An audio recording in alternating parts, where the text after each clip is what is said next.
La sociedad adormecida.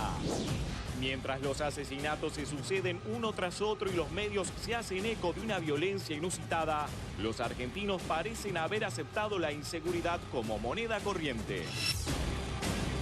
Una entradera que terminó de la peor manera para una familia. Uno de los chicos lo que hacía era defender a su padre. Asesinaron al dueño de una agencia de lotería en Pilar. Cuando se cae, saca un arma y le disparan en la panza. Uno de los delincuentes tomó un cuchillo y lo apuñaló. Los delincuentes entraron al local y se hicieron pasar por clientes. Sacaron el arma y amenazaron al cajero. Marilina, 14 años. No le peguen más a mi mamá, fue su frase final. Ella se desvanecía y ya no había nada por hacer. 16 años nada más. Está peleando, luchando por su vida porque un delincuente le disparó en el cuello.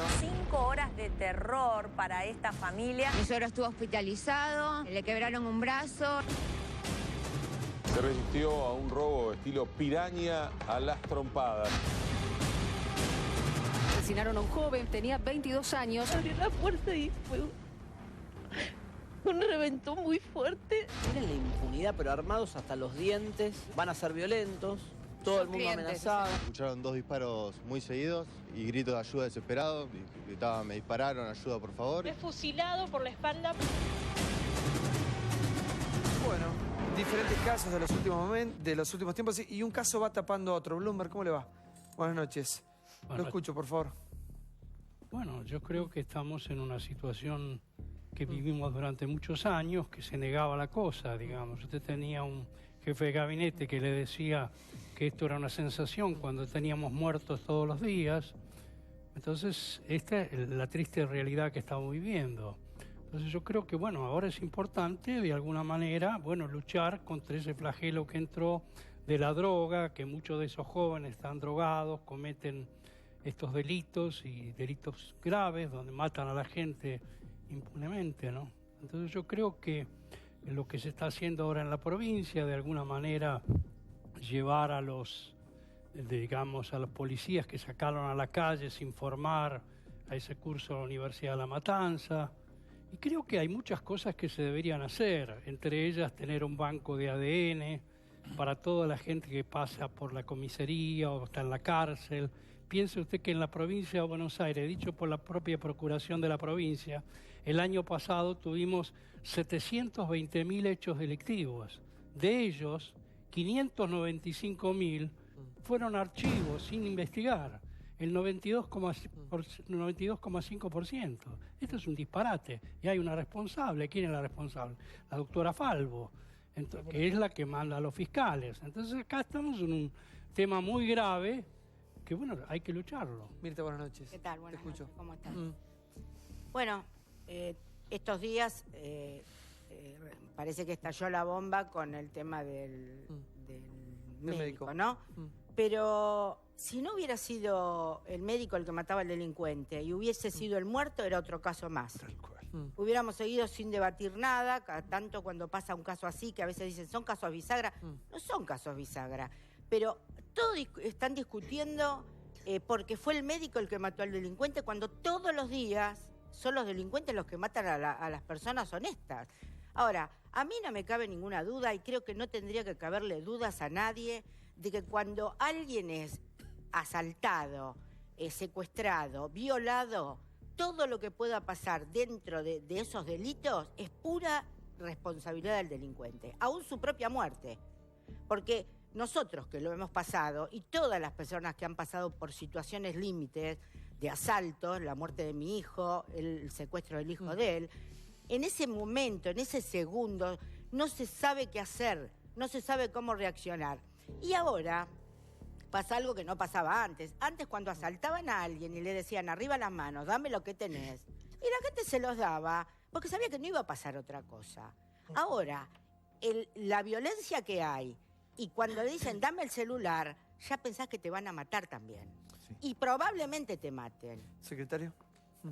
Sí, en realidad, digo, toda esta situación de violencia que estamos viviendo tiene que ver con una sociedad que estuvo apática y un Estado ausente. Digo. Entonces, a partir de todo lo que nos viene pasando, tenemos que ser protagonistas todos. Digo, la sociedad, en primera instancia, recién decías la pata social, digo, es fundamental recuperar las instancias educativas, las instancias sociales y además las inserciones laborales, porque muchos de estos pibes que salen de la cárcel o que terminan un tratamiento no tienen dónde volver a estar, vuelven a la calle. Entonces, el Estado ahí tiene que marcar presencia. El Estado tiene que trabajar con las organizaciones sociales que estuvieron cuando el Estado no estaba. Curas Villeros, iglesias evangélicas, Madres del Paco, Madres del Pañuelo Negro del Dolor. Digo, todas estas organizaciones que fueron ocupando espacios, digo, ahí es donde también tenemos que fortalecernos para poder trabajar con ellas y recuperar la institucionalidad, recuperar los espacios que la sociedad necesita. Muchísimas gracias por haber venido. Sí, por favor. No digo cuál Estado. La pregunta es para mí es mucho más grave que un caso o una serie de casos. Yo coincido con lo que decía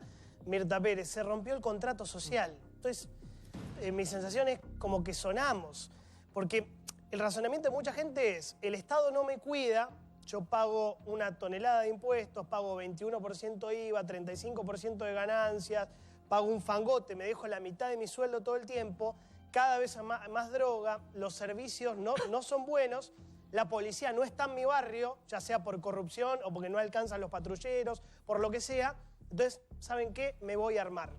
Lo que voy a hacer es, como el Estado no está, voy a privatizar la seguridad, voy a romper el contrato social, que básicamente es que yo renuncio a mi violencia para que me cuide el Estado y me voy a ocupar yo. Me voy a comprar una alarma, no alcanza. No. Me voy a poner rejas, no alcanza. Me voy a poner cámara de seguridad, no alcanza. Bueno, voy a poner seguridad privada, no alcanza. Me voy a mover una torre si tengo plata, a una torre, esa no te entran igual a los country. Entonces, ¿qué? Me compro un arma. Llego a la solución final, que es comprarme un arma. A esta conclusión es la que está arribando muchísima gente como el médico. A ver. Todo lo que vos decís yo lo tenía. Mirá lo que me pasó. Déjame decir algo porque es importante, por lo menos a título personal, está el abogado del doctor. La ley es la ley. La ley no se discute, la ley se aplica. Digo, lo que le pasó al doctor lo podemos analizar, dar vuelta. No forcemos el derecho penal. Es legítima defensa o es en todo caso exceso, pero no podemos hablar de homicidio agravado, no podemos poner al doctor en la situación que lo ponemos de pedir disculpas. Nadie quiere matar. Digo, en lo personal desaliento la idea de tener armas, porque tenemos que exigirle al Estado que nos cuide. Ahora. Por favor, la ley se debe aplicar. Nosotros, cuando trabajábamos con pibes en las villas que habían cometido delito o no, aunque tengan una situación social tremenda, de haber comido desde que tenían 1 año una vez por día, de a los 10 años haber tenido al padre muerto o preso y agarrar armas a los 12 años, si robó lo tenés que pagar. Porque también es un mensaje perverso para el pibe que está al límite de la marginalidad suponer que tiene justificado el robo o la muerte de un tercero porque fue pobre o porque fue excluido. Digo, a ver, la ley se aplica, el doctor, más allá de las circunstancias, se defendió de un ataque ilegítimo. Por favor, si corremos ese fleje estamos en problemas. Y ahora sigue siendo una víctima, porque se va a tener que mudar, porque lo están amenazando, como me amenazaron a mí tanto tiempo. 4 años antes de que llegue el juicio de mi hijo vivía amenazada, por eso me tuve que ir a un lugar privado, que no era mi lugar era mi barrio, por las amenazas que tuve. Este hombre se va a tener que ir. Y yo pregunto, ¿va a tener una restricción? ¿Algo van a tener los delincuentes o los familiares, en este caso de las personas muertas, para no acercarse a este hombre? Este hombre perdió su tranquilidad. Se va a tener que ir del barrio, se va a tener que ir del país, se va a tener que ir y siempre va a tener miedo. Porque no es lógico, va a seguir siendo una víctima. Y algo que pasa y que nadie sabe, porque se ve la noticia 1, 2, 3 días, cuando muere una persona honesta a la que asaltan, o un hijo. Yo que conozco a las víctimas y hace 19 años que las víctimas tarde o temprano llegan a mí, después termina un padre con un infarto, una madre con un cáncer y una familia desbaratada que son víctimas del mismo delincuente y víctimas del mismo Estado que no los defiende. Sí, por favor. Santiago, el otro día sentada en este mismo lugar, creo, una diputada nacional dijo algo y sacó de foco el tema.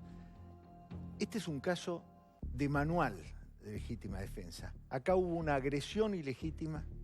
El segundo requisito es que el medio empleado sea racionalmente necesario, arma contra arma, arma de fuego contra arma de fuego, y no hubo provocación por parte del médico. Así que están dados los 3 requisitos. Si alguna de estas pruebas que se están haciendo ahora desvían la cosa, podría ocurrir que haya un exceso. pero no más que eso. Yo creo que no, que esto es legítima defensa lisa y llana. Y el desenfoque que tuvo esta diputada es que dijo que están confrontando dos bienes jurídicos. La propiedad por un lado y la vida por el otro. No, eso es en otra causa de justificación que es el estado de necesidad. En la legítima defensa, si se dan esos tres requisitos que acá están sobradamente probados, es legítima defensa. En consecuencia, no es punible. Tenemos al abogado, el doctor Villar, el doctor Diego Spiegel.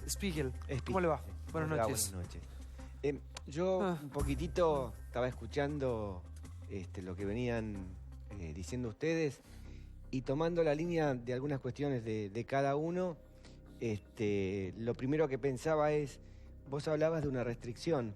Él la tiene de volver al consultorio. No las personas que lo amenazan a él. Él tiene la restricción de volver al consultorio. Fíjate cómo se invierten las cosas. Totalmente. Con respecto a lo que decías vos, de cómo vas llegando al punto en donde no te queda otra que comprar un arma. Y aún así, si la comprás, la tenés legalmente y la usás en el marco de una situación donde tenés que decidir si es tu vida o la vida del agresor, el Estado te victimiza nuevamente, te encierra y para salir te pone una fianza de un monto increíble. ¿Cuánto tuvo que pagar? Mucho. Y tuvo que poner 2 fiadores. Me pidió el doctor, más allá que en algunos medios ya trascendió, que trate de no decirlo en la medida, porque falta que piensen que es una persona pudiente y millonaria, y sea nuevamente objeto de algún otro hecho de inseguridad. Entonces, ¿qué es lo que digo? Yo soy abogado, pero muchos de los que están acá tal vez no lo sean, pero todos tenemos sentido común. ¿Y qué faltó en esto desde el minuto cero de que tuvo intervención la Fiscalía? Creo que esto define, ¿no? Santiago, sí, por favor. No está fallando la justicia, digámoslo de una vez por todas, ¿no? Esta tendencia ideológica que ha ganado en los últimos años en la justicia de exacerbar el garantismo a límites extremos, que termina garantizando solamente los derechos de los delincuentes. Todas estas cosas que le pasan al médico son producto de esta situación de despenalizar al delincuente. Es decir, el delincuente ha pasado a ser sacralizado en la Argentina de una manera escandalosa, y esto también viene de una sucesión de reformas jurídicas y de la justicia, como por ejemplo el Código de Procedimientos Penales, que es un código que garantiza, por lo general, para los abogados de los delincuentes, una cantidad enorme de vericuetos que hace que los delincuentes tengan muchos más beneficios de lo que debieran tener. Esto desde el 91 se viene planteando, antes había otro código, o por lo menos reformaron este código y se generaron muchos vericuetos. No hay fiscales que investiguen bien. Los fiscales, por lo general en la provincia de Buenos Aires, a nivel nacional también, están muy poco preparados para investigar, y si alguno está preparado, que me perdone, puede haber excepciones. No hay policía judicial, no hay elementos de investigación, no hay preparación para las investigaciones en la justicia.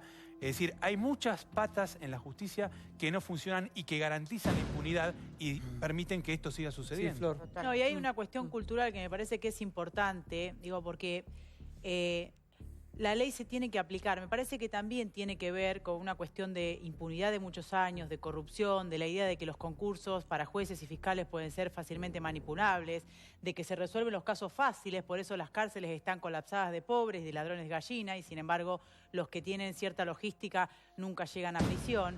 Todo eso es un contexto de da lo mismo todo porque nada sirve, entonces me armo.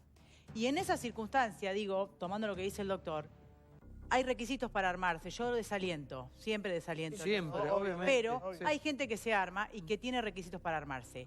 Cuando está en una situación, como bien decía el doctor Piotti, en donde se da la circunstancia de defender la propia vida o la vida de un tercero, en este caso puede ser de su secretaria si hubiera estado, de los hijos o de un vecino, que también puede ser, estamos juzgando porque hay un sector de la sociedad que realmente cree que el médico es un asesino inescrupuloso que ha matado a una pobre persona. Ahora, ¿por qué no y se la verdad, no se perdón, aplica la ley? Mariano, un segundito. Y la verdad que la gente que delinque cuando sale sabiendo que pueden pasarle tres cosas. Puede volver, puede no volver o puede terminar en prisión, porque están violando la ley.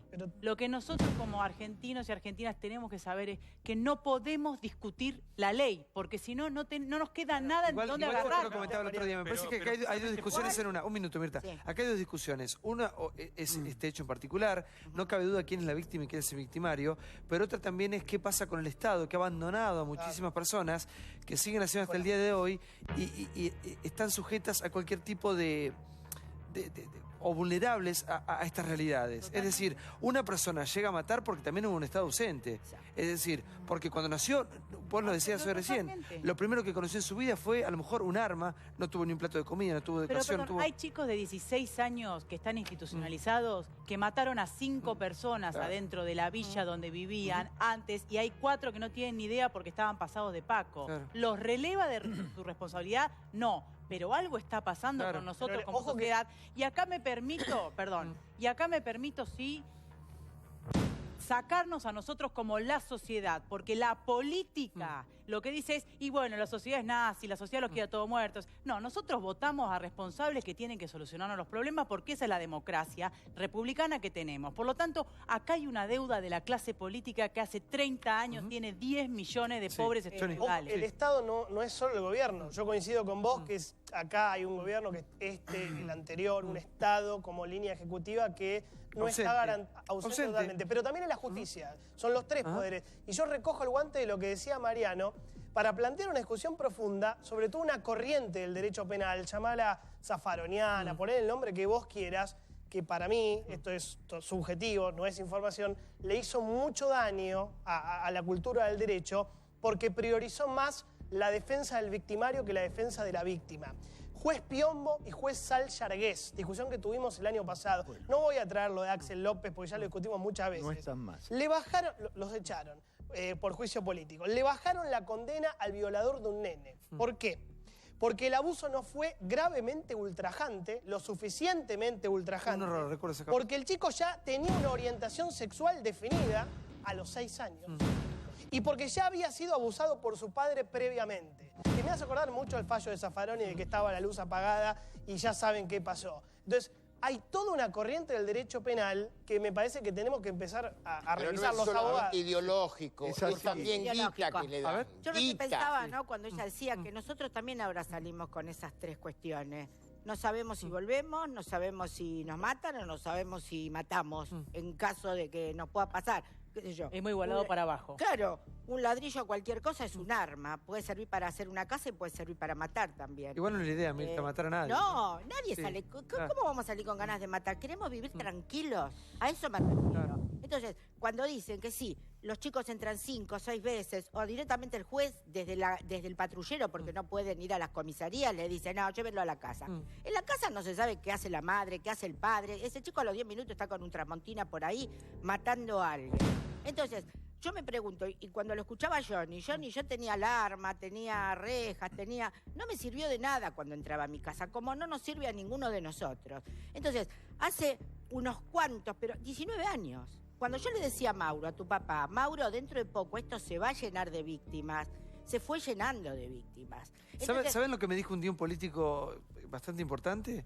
Fuera del aire me dice, ¿querés que te diga una cosa con las cuestiones de inseguridad? Esto no lo paran nunca más. Tal cual. Nunca más. Y la verdad que yo me fui con una angustia. Y esto debería ser universal. Acá igual tenemos que hablar de Estado y coincido. Es fundamental lo que pasa con la justicia. Sí, por favor. Algo muy cortito. Acá hay una dicotomía que es la que no nos permite encontrar soluciones. Por un lado, mano dura. Por otro lado, combatir las causas de exclusión, como si fueran cosas antinómicas.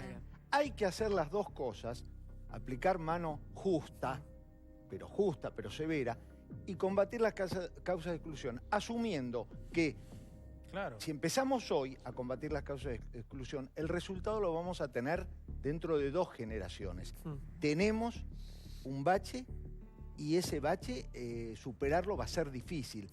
Vamos a seguir en esta situación. Pero es muy auspicioso lo que se ha hecho en materia de narcotráfico. El tema, sacarlo de la contienda política. Lo mismo hay que hacer con la seguridad. Si en la próxima campaña, que ya está lanzada, los políticos van a utilizar como munición el tema de la seguridad, vamos por muy mal camino. Vamos a seguir en la misma inercia que señalaba. Sí, yo estaba escuchando acá 2 o 3 cosas y esta referenciación a los políticos, ¿no? Yo creo que, a ver, yo me he incorporado hace poco a la política y uno se incorpora a la política porque vos vas viendo durante mucho tiempo que en la sociedad ves estas situaciones de inseguridad o vas viendo el tema de las drogas. Yo he visto chicos llorar porque quieren salir de las drogas y no saben cómo. Yo he visto madres que no saben a dónde ir y dónde recurrir para poder ayudar a su familia y cómo su familia se va desintegrando. Estas son las realidades y son realidades complejas, acá en la Argentina y en el mundo.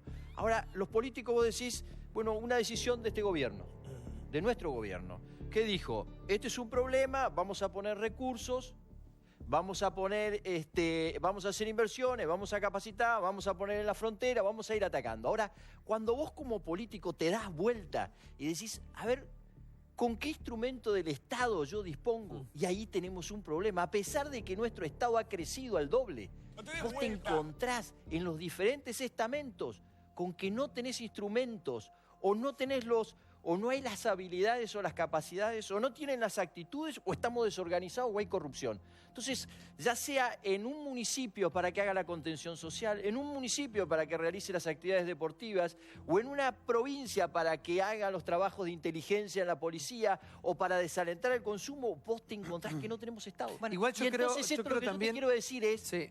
Porque si no, decimos, sí, la política. Bueno, la política detectamos el problema, asignás. No hay Estado, esta es una realidad. Si no hay Estado, pero la política muchas veces... No hay Estado y lo que tenemos pero que hacer muchas veces le conviene esa realidad. Y debemos y lo que debemos hacer es ir construyendo. Esto es un desafío de todos. Ahora, lo que dice él respecto de, por ejemplo, las madres que preguntan dónde llevar a sus hijos adictos, las familias pobres que tienen un chico adicto hoy no tienen a dónde recurrir porque, sinceramente, si queremos luchar contra no solamente el narcotráfico, sino contra la dependencia y el abuso de drogas, que muchas veces es consecuencia de la delincuencia, hoy no hay centros de atención o hay muy pocos y no hay lugares para estas madres. Perdón, y la justicia es un elemento central. El promedio de un delincuente que mata en la Argentina, que permanece en prisión, es no más de 10, 12 años. Cuando las causas son de impacto mediático y las discutimos nosotros, los jueces en primera instancia muchas veces tienen fallos condenatorios severos. Y después, cuando baja la presión mediática, cuando las familias ya que no tienen acceso a las causas y no las pueden seguir, en casación le bajan las penas. La mayoría de los delitos que aquí contamos, y cuando veo a los padres que han sufrido la pérdida de los hijos, no puedo dejar de pensar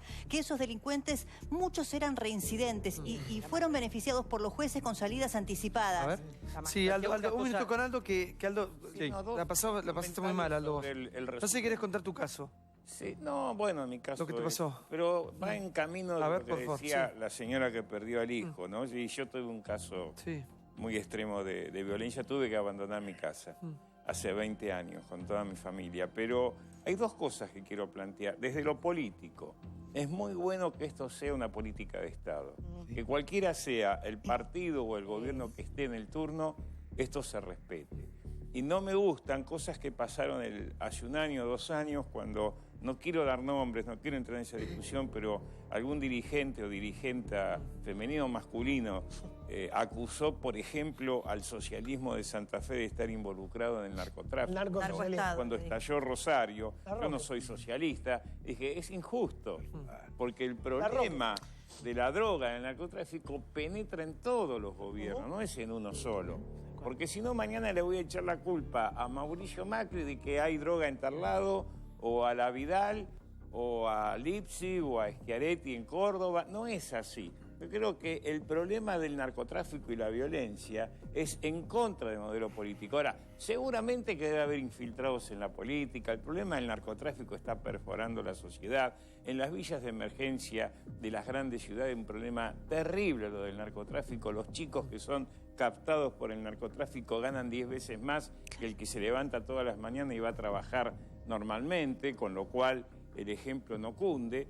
Entonces yo creo que es fundamental que de una vez por todas los partidos políticos, en todas sus ideologías, planteen que esto es una política de Estado. Sí, Delfino, segundo, termino. Sí, por favor. Y segundo, que es lo que planteaba allí, me pasó a mí en vida propia. Lo peor que te pasa después de tener un un delito en contra tuyo, que es al voleo, ese al otro día, señora. Al otro día es peor que el día que usted perdió. ¿Por qué al otro día peor? Explícalo, Mirta. ¿Por qué? Porque uno no se siente protegido. Ni por la sociedad, ni por la política, ni por la justicia, ni por la policía. Uno se encuentra solo.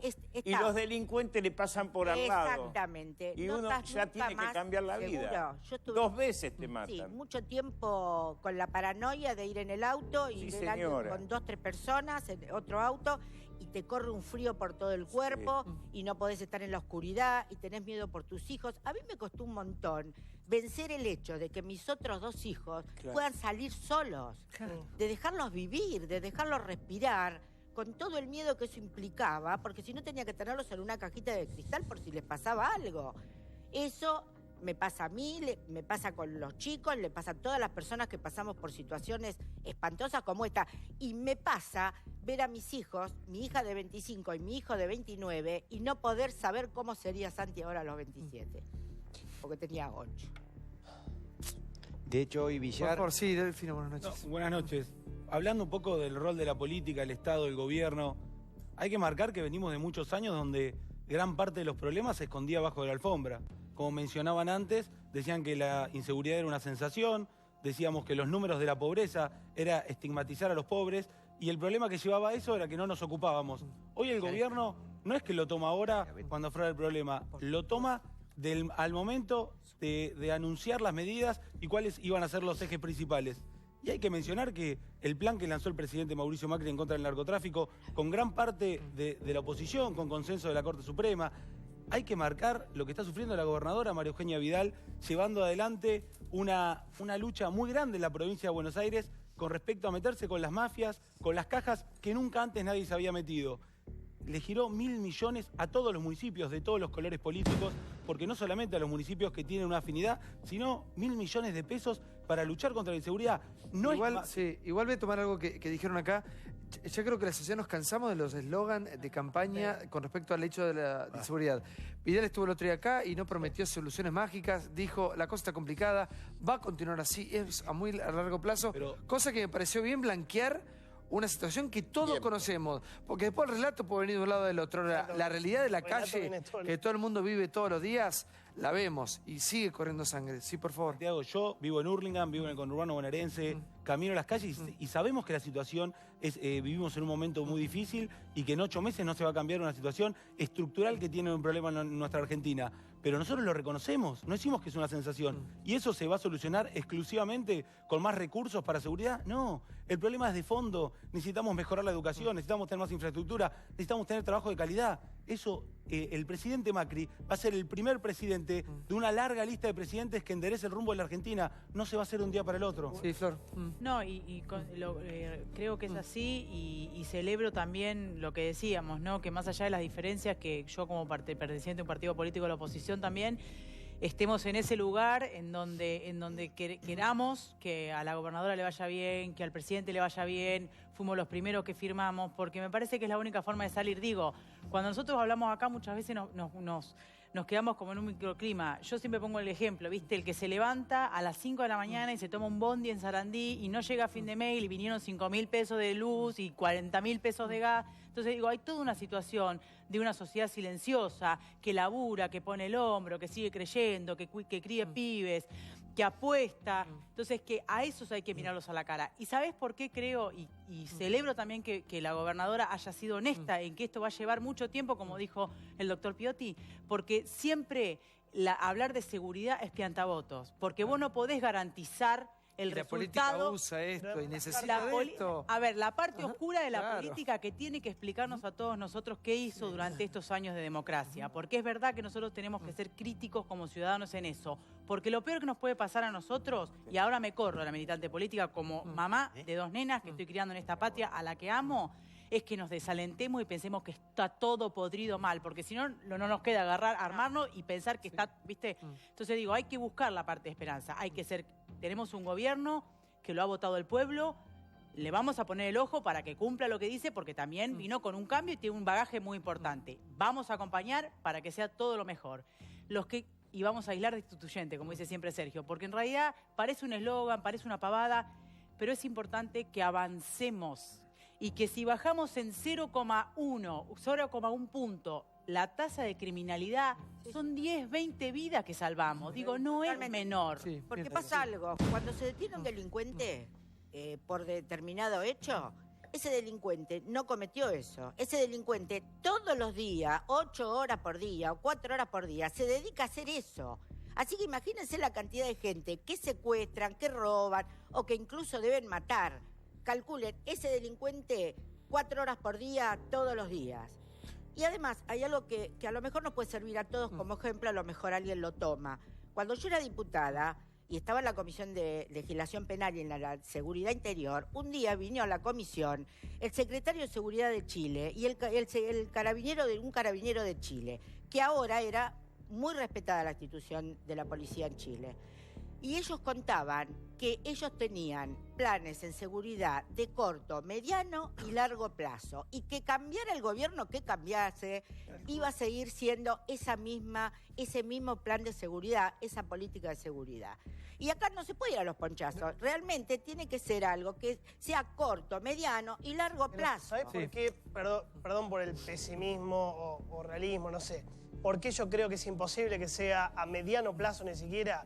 Porque nosotros estamos pidiendo mano justa, nosotros estamos pidiendo justicia. Que los presos Claro, y las cárceles de verdad, el otro día salieron las fotos en todos los diarios, en perfiles, son verdaderas fábricas de delincuentes. Si vos tenés superpoblación, suciedad, las condiciones pésimas, la corrupción dentro del servicio penitenciario en la provincia de Buenos Aires y en todos lados para pedir un celular o lo que sea, los colchones que huelen a orina, las ratas, el 48% de los presos de todo el país que no participa en programas educativos. O sea, la mitad de los presos no se están formando en las cárceles. Hay fugas todos los días. Desde el 2013 hubo 1.198 personas fugadas solamente en la provincia de Buenos Aires. Entonces, ¿cómo hacemos si la cárcel no funciona para que después... Por favor, sí, Bluma. Mire, sobre eso, después del asesinato de Axel, uno de los primeros trabajos de la Fundación fue el trabajo en cárceles. Y organizamos en la cárcel 6, me acuerdo, recarga de cartuchos de computadoras que se podían usar en Estado, fabricación de bolseguíes, talleres me acuerdo, de confección, que se ganó en la licitación 400.000 guardapolvos. Todo eso después se abandonó totalmente. Me acuerdo bien, inclusive íbamos a hacer una fábrica en la cárcel para fabricar guardapolvos, sábanas. Y me acuerdo vino el inversionista que donaba todas esas máquinas de España. Me acuerdo la reunión con el vicepresidente en el Cemento Scioli. Nunca hicieron nada. Era gratis que venían, $80 millones. O sea, aquí... No conviene más la inseguridad. Y si me permitís, lo que vos venías diciendo de las cárceles, a mí me pasa mucho con clientes que están detenidos, consiguen estudiar, consiguen acceder a un trabajo, intentan resociabilizarse y cuando están estudiando, ¿qué ocurre? Los cambian de unidad. En la nueva unidad ya no tienen nada. Y el tratamiento o la voluntad tal vez de resociabilizarse, el propio servicio penitenciario la cuarta. Muchas gracias por esto, doctor. Gracias, Blumberg, también. Vamos al próximo tema que tiene que ver con la inflación. La inflación para, no para, baja o no baja. CFK habló públicamente y puso el foco en la inflación del gobierno de Cambiemos.